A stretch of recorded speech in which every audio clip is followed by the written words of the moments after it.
ভারতের উত্থান সহ্য করতে পারছে না সবার বস নাম উল্লেখ না করে মার্কিন প্রেসিডেন্ট ডোনাল্ড ট্রাম্পকে এভাবে কটাক্ষ করলেন ভারতের প্রতিরক্ষা মন্ত্রী রাজনাথ সিং। রোববার 10 আগস্ট মধ্যপ্রদেশে এক অনুষ্ঠানে তিনি বলেন, সবার বস তো আমরাই। খবর টাইমস অফ ইন্ডিয়া। ও এই সময়ের ভারতের উপরে 50% আমদানি শুল্ক আরোপের পরে প্রথম কোনো কেন্দ্রীয় মন্ত্রীর কাছ থেকে এ ধরনের প্রতিক্রিয়া এলো। তবে বক্তৃতায় ট্রাম্পের নাম মুখে আনেননি রাজনাথ। তবে তার অভিব্যক্তি এবং বক্তব্যের ইঙ্গিতে বোঝার কারো বাকি ছিল না যে তিনি ট্রাম্পের কথাই বলছেন।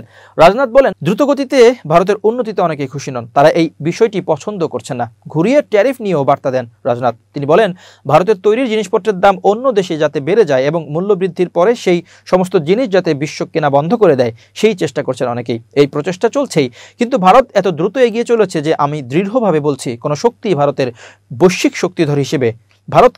শক্তিধর হিসেবে আত্মপ্রকাশে বাধা দিতে পারবে না। গত কয়েকদিন ধরেই ভারতকে নানাভাবে কটাক্ষ করছেন ট্রাম্প। ভারতের অর্থনীতিকে মৃত বলে মন্তব্য করেন তিনি। পাশাপাশি ট্যারিফ নিয়েও কোনো নমনীয় মনোভাব যে তিনি দেখাবেন না তাও স্পষ্ট করেছেন।